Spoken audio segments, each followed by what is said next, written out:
안녕하세요, 저스티스입니다. 이번 시간에는 팍스 로마나의 토대를 놓은 아우구스투스에 대해서 알아보고자 합니다. 아우구스투스는 카이사르의 양자로 로마 공화정을 종식시키고 재정을 시작한 초대 군주입니다. 그가 어떻게 로마의 내전을 마무리했는지 그 과정을 중심으로 알아보도록 하겠습니다.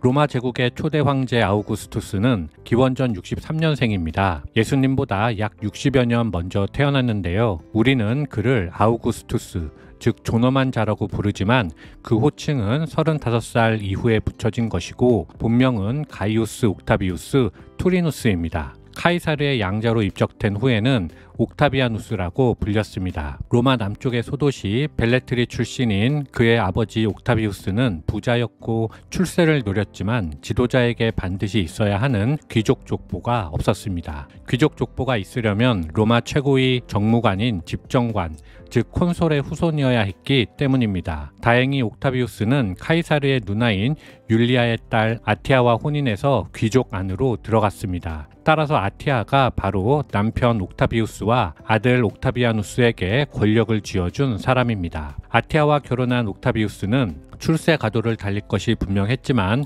기원전 58년 사망하는 바람에 아티아는 아들 옥타비아누스와 딸 옥타비아 남매를 홀로 돌봐야 하는 신세가 되었습니다. 따라서 그녀는 곧 재혼을 했는데 이때 아들 옥타비아누스는 외할머니 율리아에게 맡겨졌습니다.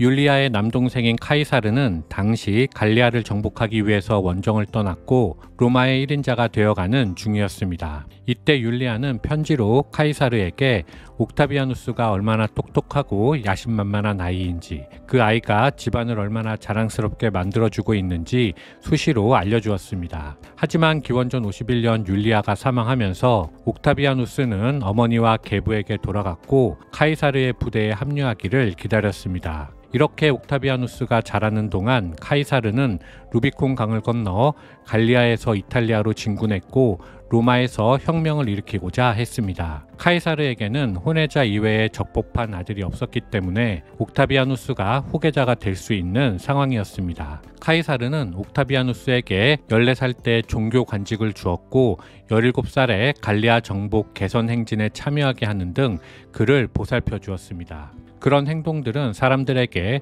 그가 후계자가 될 수 있다는 인상을 심어주었습니다. 옥타비아누스는 평생 병치레를 할 정도로 약한 사람이었지만 의지가 강해서 언제나 건강을 회복해서 카이사르가 있는 전선에 합류했습니다. 카이사르는 옥타비아누스의 능력을 확신하게 되었고 드디어 아들로서 사후 입양을 제의했습니다.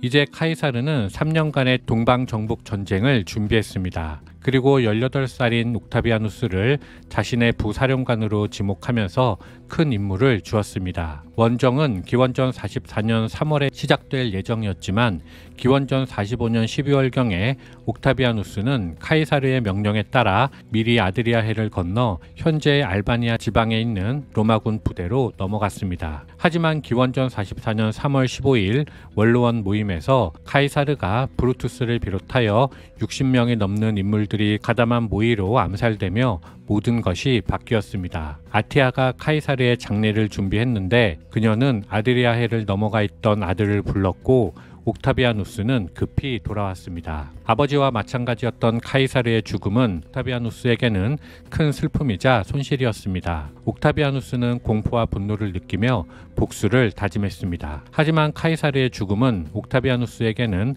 로마 독재관의 상속인이자 가문의 수장이라는 새로운 기회를 주었습니다. 이제 옥타비아누스가 해야 할 일은 카이사르의 유산을 상속받기 위해 세상과 싸우는 일이었습니다.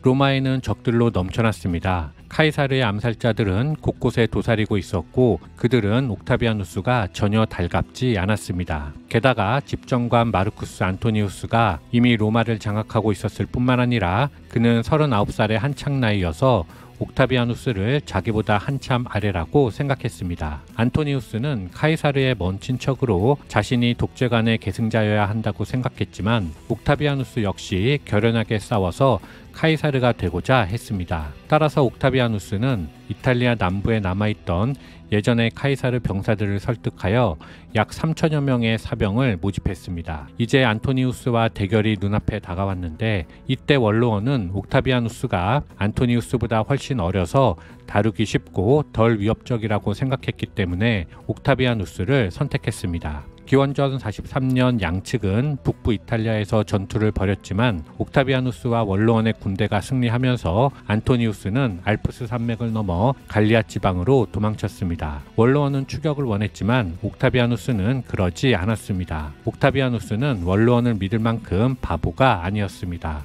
원로원은 일시적 우군일 뿐이고 여기서 알프스를 넘어가면 다시는 로마로 돌아오기 힘들다는 것을 잘 알고 있었기 때문입니다. 그래서 옥타비아누스는 끝까지 추격하지 않았고 안토니우스는 갈리아에서 다시 세력을 규합할 수 있었습니다. 옥타비아누스는 원로원의 도움 없이 안토니우스를 꺾기 힘들다는 것을 알고 있었기 때문에 이번에는 안토니우스에게 협상을 제안했습니다. 협의 끝에 두 사람은 충돌을 피하기 위한 중재자 역할로 레피두스를 끌어들여 그와 5년간 독재 권력을 행사하는 3인위원회를 설립해서 원로원의 승인을 얻어냈습니다. 이것이 제2차 삼두정치입니다. 이제 삼두는 40개가 넘는 군단을 보유하며 제국을 나누어 가지게 되었습니다. 옥타비아누스는 이 모든 것을 20살의 나이에 이룩했습니다.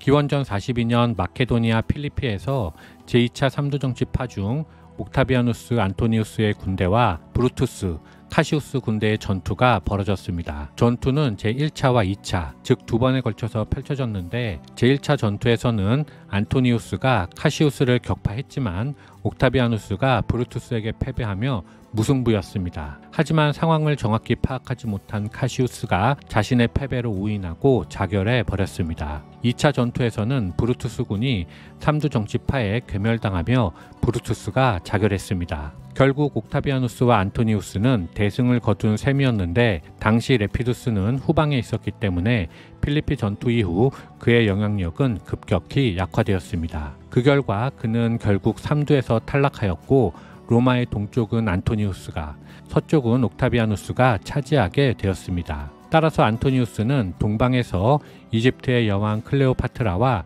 정치 군사적 동맹을 맺고 독자 세력을 강화할 수 있었습니다. 기원전 41년에는 클레오파트라와의 사이에서 쌍둥이도 낳았습니다. 그래서 나온 말이 바로 옥타비아누스는 카이사르의 이름을 가졌고 안토니우스는 카이사르의 애인을 가졌다입니다.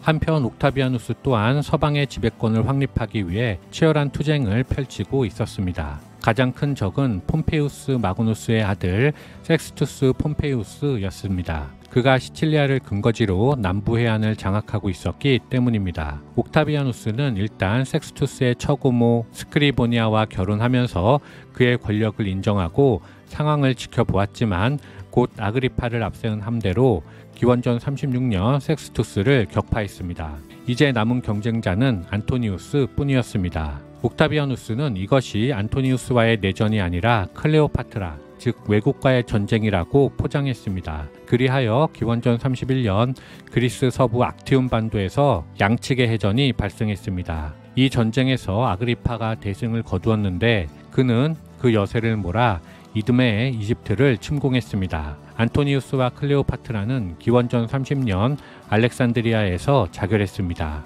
이제 옥타비아누스에게 남은 것은 제국을 안정시키는 것이었고 기원전 27년 로마 원로원은 옥타비아누스를 카이사르 아우구스투스로 부르기로 결의했습니다. 아버지 카이사르마저 실패했던 로마의 지속적이고 안정적인 평화를 구축한 것이었습니다. 이후 그는 기원 후 14년 76세로 사망할 때까지 45년간 제국을 이끌며 로마 제국을 가장 오래 다스린 황제가 되었습니다. 아우구스투스는 제정 로마를 시작한 군주이지만 겉으로 볼 때 로마는 여전히 공화정이었습니다. 아우구스투스는 여전히 원로원과 로마 민중의 요청에 따라 증대된 권력을 가진 공직자였기 때문입니다. 물론 실제로는 군사권, 재정권, 입법권을 모두 장악해 단일 통치체제를 확립한 군주였지요. 그는 황제 대신에 카이사르, 아우구스투스, 임페라토르, 프린캡스 등 다양한 칭호로 자신을 불렀습니다. 그는 왜 자신을 황제라고 부르지 않았을까요? 아버지를 죽인 공화정의 유령이 여전히 살아있음을 경계했기 때문이 아니었을까요? 이상 마치겠습니다. 감사합니다.